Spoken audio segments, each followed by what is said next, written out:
नमस्कार, जय हिंद दोस्तों। आप सभी का स्वागत है हमारे YouTube चैनल में। दोस्तों, आज आपने देखा होगा कि हमारी जो हेडिंग है वो है हमारा मेंसुरेशन। मेंसुरेशन का मतलब हो गया कि क्षेत्रमिति। अब क्षेत्रमिति देखो दोस्तों, दो प्रकार से होती है, एक तो 2 डायमेंशन और एक होती है 3 डायमेंशन। ठीक है दोस्तों, जो हमने देखा है 2 डायमेंशन और 3 डायमेंशन। ठीक है दोस्तों, अब 2 डायमेंशन में क्या होता है, तो 2 डायमेंशन में दो भुजाएं होती है, दो अक्ष होते हैं, यानी द्विविमीय। द्विविमीय का मतलब हो गया कि दो अक्ष होती है अपनी, एक तो होती है अपनी एक्स अक्ष और एक होती है वाई अक्ष। ठीक है दोस्तों, तो इन जो 2 डायमेंशन में जो आकृति या कोई भी फिगर, ये सारी चीजें आती हैं, उनका हम एरिया काउंट करना सीखेंगे। दूसरी बात, उनका एरिया का मतलब हो गया क्षेत्रफल। ठीक है दोस्तों, उनका पेरीमीटर यानी उनका परिमाप काउंट करना सीखेंगे कि कितना है। ठीक है दोस्तों, इसी प्रकार हम देखते हैं कि द्विविमीय में हम देखते हैं कि फर्स्ट टाइम अपने लेते हैं त्रिभुज। त्रिभुज का मतलब हो गया तीन आकृति से, तीन भुजाओं से बंद आकृति एक त्रिभुज हो गई। ठीक है दोस्तों, अब उसमें देखो ये त्रिभुज भी कई प्रकार के होते हैं। जैसे फर्स्ट मैं आपको बताऊं कि देखो, अपने देखा है कि समबाहु त्रिभुज। ठीक है दोस्तों, फिर सेकंड नंबर पे आ गया विषमबाहु त्रिभुज, फिर थर्ड नंबर में आ गया अपना समद्विबाहु त्रिभुज। समबाहु त्रिभुज का मतलब क्या होता है, समबाहु त्रिभुज एक वो त्रिभुज हो गया जिसकी सारी भुजाएं समान हो। ठीक है दोस्तों, विषमबाहु त्रिभुज का मतलब क्या हो गया कि विषमबाहु त्रिभुज में वो त्रिभुज आ गए जिसकी सारी भुजाएं क्या हो, अलग अलग हो। ठीक है दोस्तों, फिर समद्विबाहु में क्या हो गया कि इन तीनों भुजाओं में से कोई दो भुजाएं समान हो। ठीक है दोस्तों, फिर अपन लेते हैं समकोण त्रिभुज यानी राइट एंगल ट्राइंगल। इसके बाद लेते हैं अपन समकोण त्रिभुज।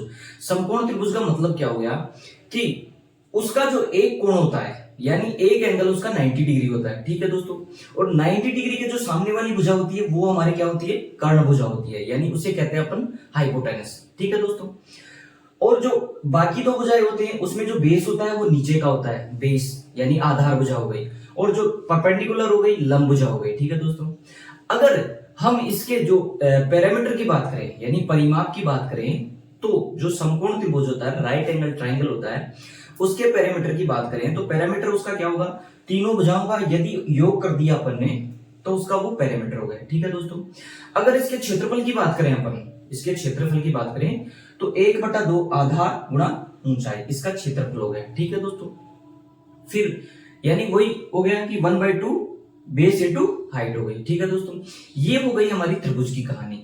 इसके बाद लेते हैं अपन क्या, आयत, जिसे रेक्टेंगल भी बोलते हैं अपन। ठीक है दोस्तों, आयत क्या होता है, आयत ये होता है कि ऐसी आकृति यानी चार भुजाओं से बंद ऐसी आकृति जिसके आमने सामने की भुजाएं क्या हो, बराबर हो। यानी आमने सामने का मतलब क्या हो गया, ऊपर की भुजा नीचे की भुजा के समान होगी और लेफ्ट जो भुजा होगी वो राइट के समान होगी। ठीक है दोस्तों, इसके बाद अगर इसके पैरामीटर की बात करें यानी परिमाप की बात करें अपन, तो इसका पैरामीटर क्या होगा, 2 कोष्टक लंबाई प्लस चौड़ाई।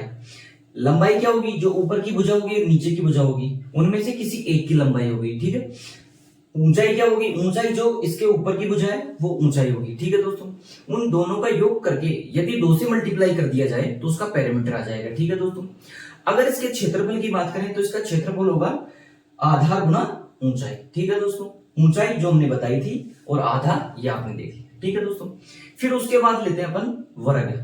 वर्ग क्या होता है, देखो दोस्तों, वर्ग एक ऐसी आकृति है, मतलब चार भुजाओं से बंद आकृति, चार भुजाओं से बंद आकृति जिसके जो सारी भुजाएं होती है, चारों भुजाएं होती हैं वो क्या होती हैं, बराबर होती हैं। ठीक है दोस्तों, अगर चारों भुजाएं बराबर हैं तो उसके जो परिमाप अपन काउंट करेंगे, उसका जो पैरामीटर काउंट करेंगे।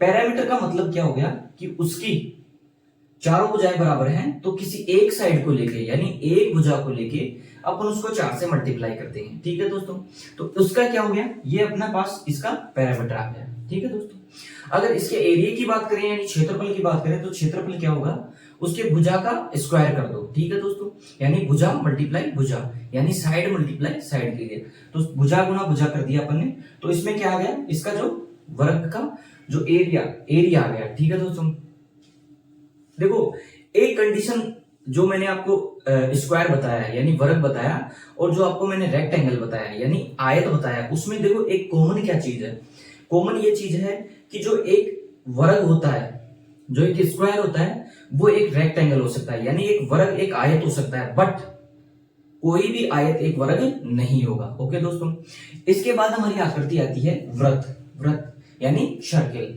सर्किल में देखो, जो यहां से वो भुजा होती है, वो जो सेंटर से लेके और जो परिधि को यानी उसके पैरामीटर को टच करे, वो भुजा क्या हो गई? वो भुजा हो गई हमारे पास क्या हो गई? रेडियस हो गई। अगर रेडियस का डबल मल्टीप्लाई कर दें, यानी रेडियस को 2 से मल्टीप्लाई कर दें अपन, तो वो भुजा हमारे पास क्या हो गई? वो हो गया इसका डायमीटर यानी व्यास हो गया। ठीक है दोस्तों, अगर वृत्त के क्षेत्रफल की बात करें यानी इसके एरिया की बात करें, तो वृत्त का क्षेत्रफल क्या होता है? पाई आर स्क्वायर। ठीक है दोस्तों, और इसके पैरामीटर की बात करें, पैरामीटर यानी इसके पैरामीटर की बात करें, परिधि की बात करें, तो ये हो गई 2 पाई आर। ठीक है दोस्तों, आज हमने जो पढ़ा है ये अपना 2 डायमेंशन हो गया। ठीक है दोस्तों, इसके आधार पर अपन क्वेश्चन भी करेंगे। ठीक है दोस्तों, तो आज आपको ये सेशन कैसा लगा, लाइक और सब्सक्राइब करके जरूर बताएं। ठीक है, जय हिंद दोस्तों।